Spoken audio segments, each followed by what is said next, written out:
Benny's having some people over here at the house tonight, and he'd like to know if you would come. Uh-oh. Miss Young, Mr. Benny told me to tell you that would be after dinner.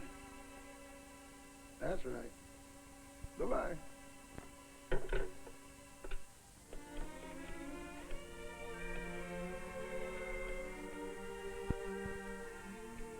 Hello, Miss Irene Dunn? This is Rochester over at Mr. Benny's house. He'd like to know if you could come over tonight. He told me to be sure to tell you that... Oh, that's right. I forgot. You've been here before. Goodbye. Cigarette, anyone? Thanks, Paul. There aren't any. Oh, that's our Jack. Mm-hmm. Here you are, Bill. Thank you. Well, hello, everybody. Oh, Glad you could come. Everybody comfortable? Yes, yeah. Good. Cigarette, Jay? Oh, thank you. Now, the reason I asked you all over here is because I want you to meet Father James Keller, who is coming by in just a few minutes. He wants to talk to you about making a movie. Now, I know that everybody in Hollywood wants to make a movie, but this fellow happens to have a very good idea for one. You see, Father Keller is the head of the Christophers. Now, as some of you may know, the main idea behind this movement is to encourage more good, decent, normal people to take up careers that strongly affect the fate of this country. Like education, government, labor management, and in the fields of writing, like newspapers, books, magazines, motion pictures, radio, and television. Now, I know this is a pretty big order, but the Christopher movement has been sweeping the country. So much so that it has reached a point where Father Keller has been able to cover only a small portion of the invitations for talks on the Christophers. And he thinks that a picture explaining the idea would be a good substitute for a talk. I think it's a good idea. I think it's an excellent idea. Father Keller. Oh, hello, Father. Hello, Father. I suppose Jack told you that the chief purpose of the Christophers is to get more people of high purpose into the vital fields that affect, for better or for worse, the lives of the majority of mankind. The fields of teaching, government, writing, labor, social service, and library work. And Jack mentioned that we were interested in one picture. As a matter of fact, I'd be interested in lots of pictures on the Christopher idea, because I don't know of any medium in which we could reach the millions of people more effectively through the motion pictures. And you seem to have a question. Well, you know, I suppose it is a good thing to get into one of those fields, but, Father, it's not quite so easy for young people to get any kind of job these days. Well, that's just the point, Ann. As long as it is difficult, why not try for a job that counts? Instead of just taking something where you're filling in time between 9 and 5, why not get a job where you're doing something, a job with a purpose? Oh, a job with a purpose, so you can whistle while you work. Yes, very good, Ann. That's the way to put it. Whistle while you work. But it's really much more than that, too. I'm convinced we're on the brink of the greatest peace the world has ever seen, or the worst disaster. You make it sound like a matter of life and death, Father. But, Bill, I really feel it is. Here we are in the greatest country in the world, about the only country left intact. And whether we like it or not, I'm afraid, as America goes, so goes the world. Why, Father, that's a frightening thought. Yes, Loretta, but a glorious challenge. It's a wonderful time to be alive. Just think, a little handful of people can change the whole course of history. Well, maybe more than a handful. I mean, just that, a handful. 1% is nothing more than a handful. And just think what that 1% has been doing to mess up the world. And they get in the fields that count. That's right. You never see any of those, pardon me, Father, chaps out at the ball game selling hot dogs. No, you don't. You're right you are, Paul. They're in there pitching. Call them what you like, they have one thing in common. They hate the basic truth on which our nation is founded, that every human being is a child of God, that he gets his rights from God, and that the purpose of state is to protect those God-given rights. every one of them, get into fields where they can eliminate that truth. So the purpose of the Christopher movement is to spark enough people to get them into the same fields and work as hard to build as they do to destroy. Yes, Bill, that's just it. I'm really convinced that we can find enough people who will be fired with a love of God and country, who will gladly get into these vital fields, dedicate their lives, and get into government and teaching and all the rest of these important spheres, and work hard to keep in there that basic truth in which our country is founded, to be for what these other people are against. And number one item is the Declaration of Independence. No, that's not everything, but it's mighty important. I don't think many people realize the close connection that the founders of our country explicitly stated was between God and country. Over and over again, they emphasized that was the cornerstone of our liberty. Then 4 times in the Declaration of Independence, they repeated over and over again that our liberty depends upon God. That's right. Do you know the Declaration, Paul? Naturally. It goes as follows. When in the course of human events it becomes necessary for one people to dissolve the political bonds which have connected them with another, and to assume among the powers of the earth the separate and equal station to which the laws of nature and of nature's God entitle them. Remarkable, Paul. You're one of the first persons I've ever met that know that much of the Declaration. There's something I have here I'd like to show you. Right in the very first sentence of the Declaration, it states very explicitly that all law flows from God. And then there's another reference to God in the very next sentence. The very next sentence, we hold these truths to be self-evident, that all men are created equal, that they are endowed by their Creator with certain inalienable rights. Amazing, Paul. And he knows it word for word, too. Here's an odd thing about that second reference to God. It wasn't in the first version at all. It's a straight right-in. Here it is, a photostatic copy of the original draft. The first version said, all men are created equal, and from that equal creation, they derive certain inalienable rights. But apparently, they want to emphasize the point still more. So you can see where Jefferson crossed out the phrase, from that equal creation, they derive certain inalienable rights, and wrote in the phrase, they are endowed by their Creator with certain inalienable rights. Now that's not the only change that was made in the Declaration. When it was submitted to the first Congress, they made several changes, several deletions, but they insisted on only 2 additions, and both those additions were referenced to God, and they're both in the last paragraph. The last paragraph. The last paragraph. We, therefore, the representatives of the United States of America in General Congress assembled, appealing to the Supreme Judge of the world. Very good, Paul. Appealing to the Supreme Judge of the world. That's just the point they want to emphasize. And then again in the last paragraph. And for the support of this declaration with a firm reliance on divine providence. Thanks a million, Paul. You were a big help. No reflection, Paul, but how did you learn all of that? Yeah, I'd like to know, too. Well, the teacher used to keep me in after school a lot. I bet I wrote that in the blackboard 5,000 times. I'll say this for the woman, though. She didn't have me writing cat and dog, or Paul was a bad boy. She must have a lot of that Christopher purpose we've been talking about. You know, that 1%'s a cozy group. All they want to do is tear the heart out of the Declaration. And that's bad enough, Bill, but they're out to do much more than that. They want to destroy the very pursuit of happiness, the whole reason for being, the joy of living that's come down through 20 centuries of Christianity.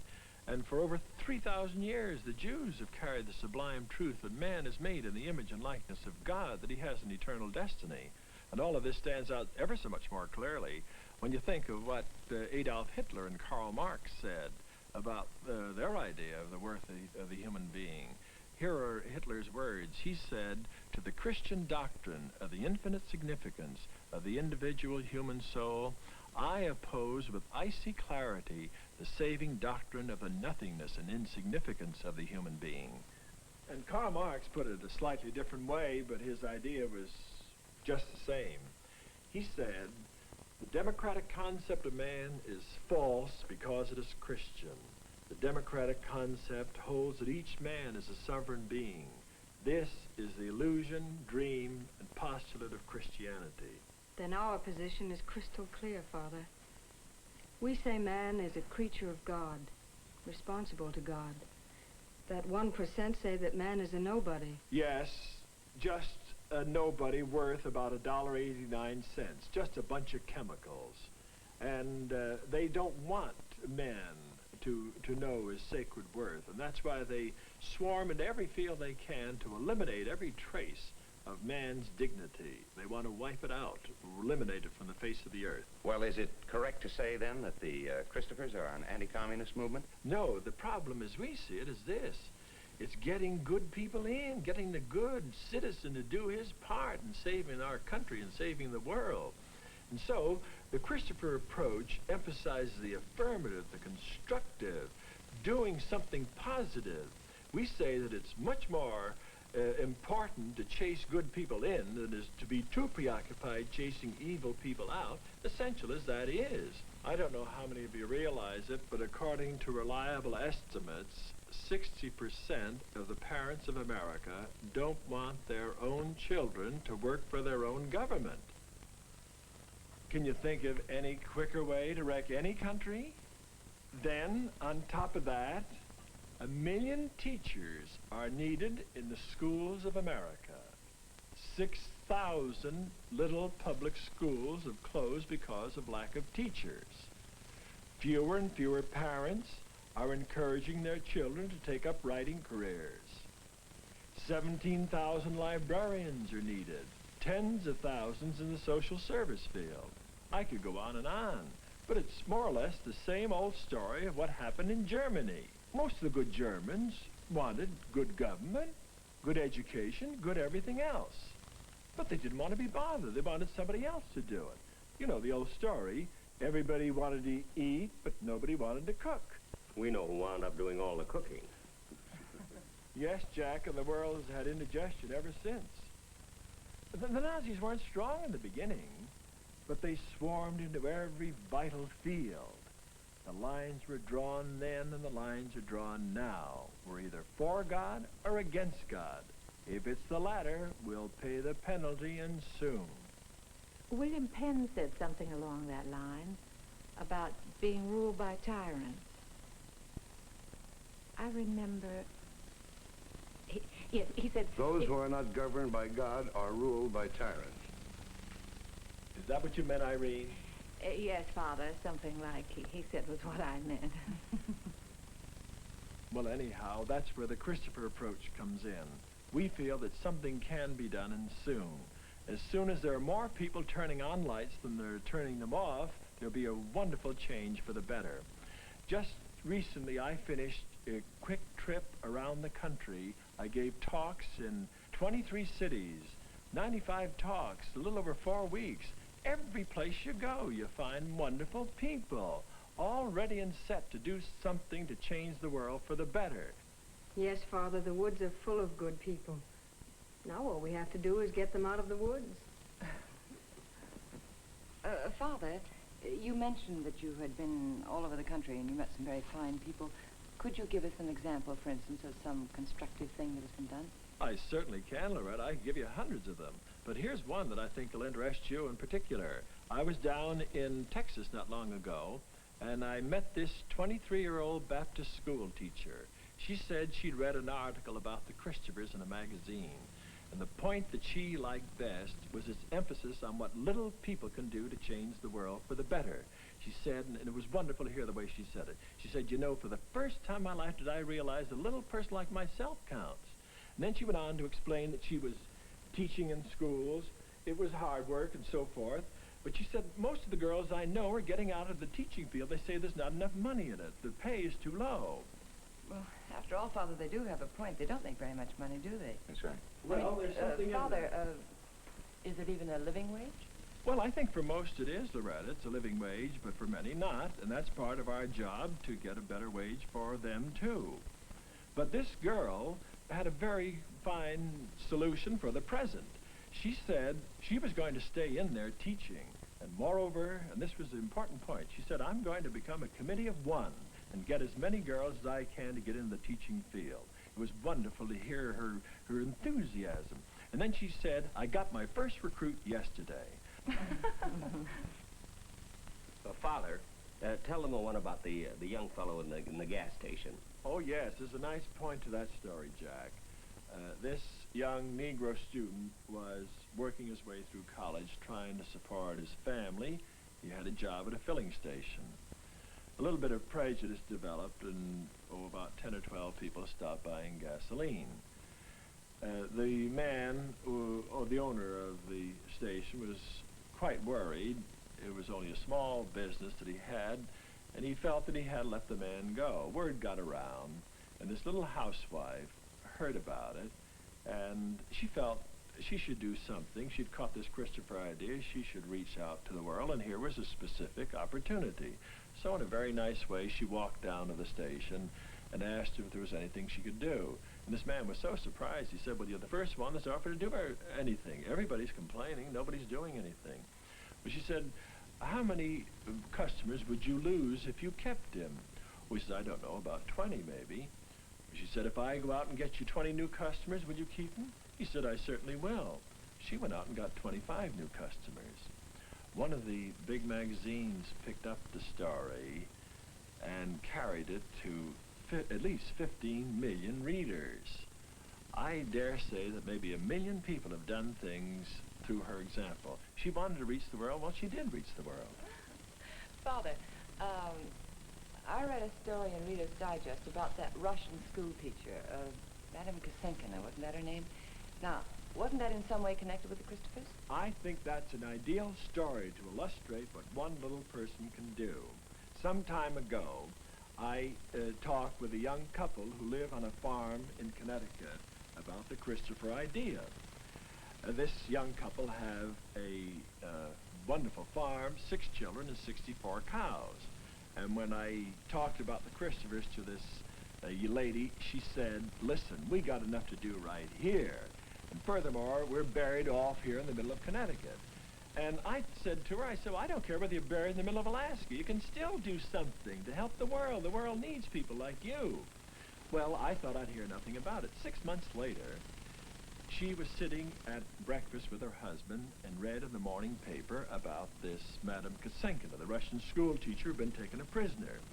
I imagine 100 million people read about it and said, isn't that too bad? And then turned to the want ads or something like that. You know the old story. She turned to her husband. She says, Dan, we can't allow a thing like this to happen in our country. Let's do something about it. He said, fine, I'm with you. Her brother, a young lawyer, came up from New York for a quiet weekend.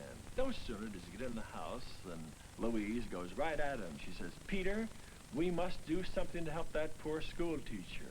He wants to get out of it. He says, forget it. After all, it's not our business. And she turns to him. She says, it isn't our business? If it isn't our business, whose business is it? Well, he was sparked. He went right through with it. He got a group in New York to help him obtain a subpoena. He carried it himself over to the Russian consulate.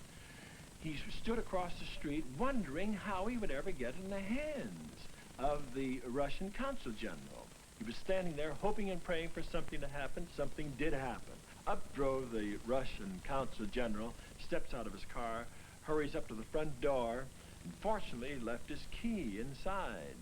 And he rang the bell. Meanwhile, Pete saw what was happening. He rushes across the street, and it was quite a job, but he got the subpoena in the hands of the Russian consul general. Well, everything began to happen. The word of this went all over the world by radio.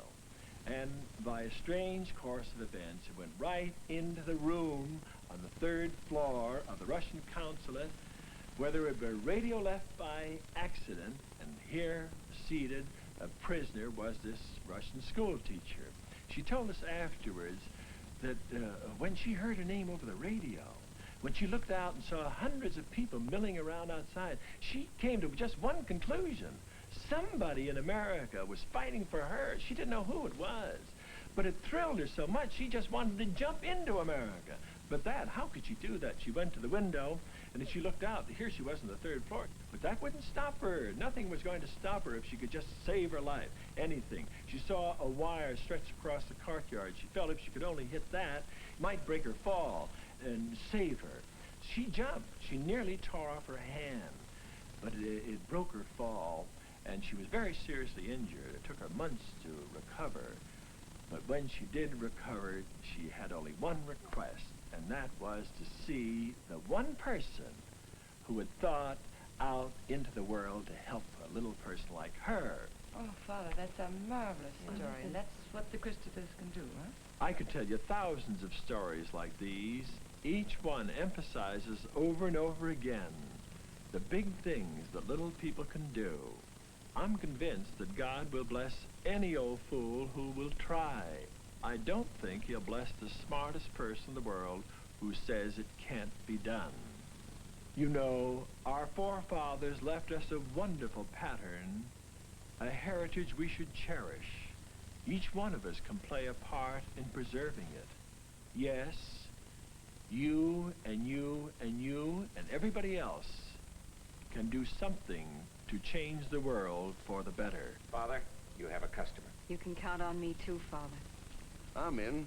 I think I can speak for everybody. Why not? You've been doing it all evening. Oh, I really...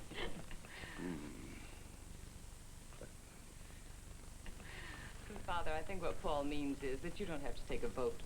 You can have a boost from all of us here.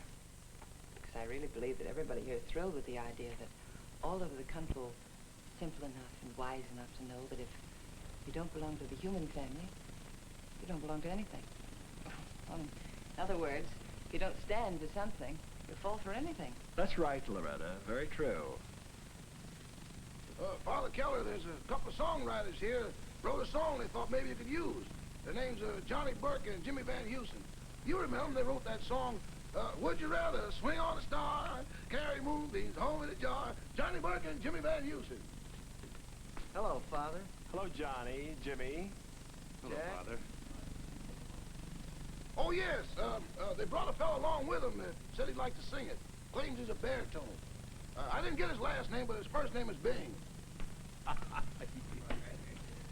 Oh, hello, Father. Hello, Bing.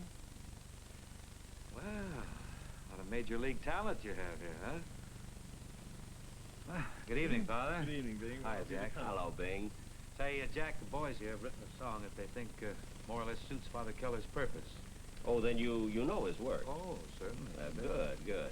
Say, did Father Keller tell you about the Declaration of Independence and the pains our forefathers went to in writing this beautiful document? Yes, he did, Jack. In fact, that was sort of the inspiration for the song. I hope it fits, Father. In any case, here it is. The dream I'm building is early American. Something that won't go out of style. It makes you feel that life's worth living the way they must have felt that first Thanksgiving. You sure get sold on that early American after you look around a while. So I'm building a dream for someone who likes early American.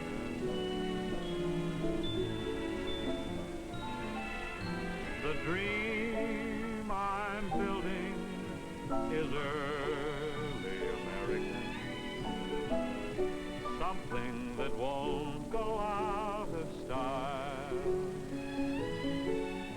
It makes you feel that life's worth living the way they must have felt that first Thanksgiving. You sure get sold on this early American after you look around a while. So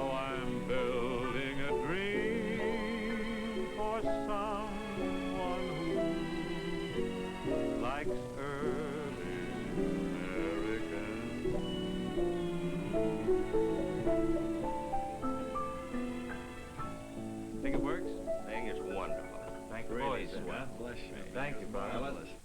Oh, here's a telegram, Father Keller. Oh, Rochester, thank you. Would you mind holding this, please? Not at all.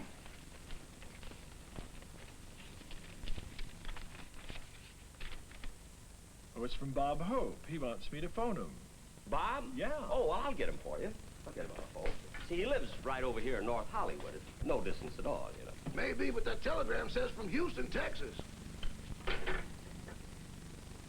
Father, don't you think it'd be better to send Bob, write him a letter? You see, sometimes the written word, you can get so much more out of it. You know? Yeah, I know how you feel, Yeah. Jack, but Bob says phone him and right away. If it makes any difference, I'll be glad to. Oh, now, wait a minute. No.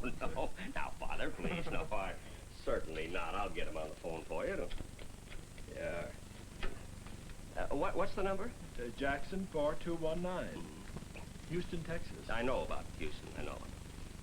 Oh, operator, I'd like to get Mr. Bob Hope, please, in Houston, Texas.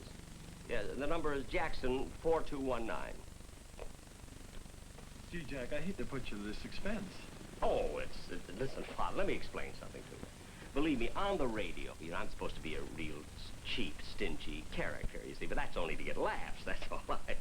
You have to get laughs, but don't confuse that with the real me, because in real life, I'm not like that at all, Certainly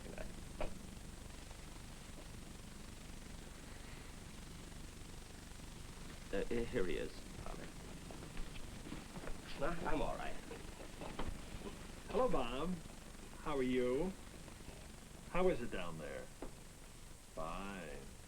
I hope to get down there myself in a few weeks. How's the weather?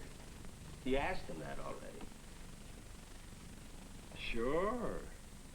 Fine. Did Dolores go with you? Father, ask him what he wants.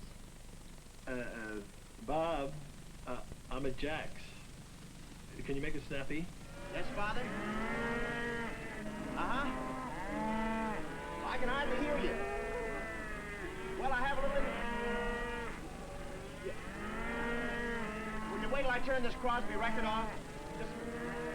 Hey, fellas, will you pipe down? Will you have talking long distance to Hollywood? It's expensive. How can I explain it to you? Jack Benny's paying for it.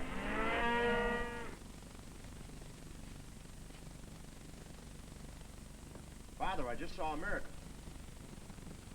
Must be radio fans. Hey, Father, I'm sorry I wasn't at Jack Benny's house for the meeting. But I just want you to know I'm behind this project for the Christophers. Well, it seems like a good idea to me, getting the people back to the basic idea behind the Declaration of Independence. Yeah, you couldn't push a better product. Seems to me you don't hear much anymore about the Declaration.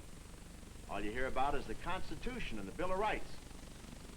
But let's not forget for a moment that they don't add up to much if you pass up the Declaration. Yeah, and I'm sure there's a lot of folks here in Texas will be behind you. Just their dish. Good luck, Father.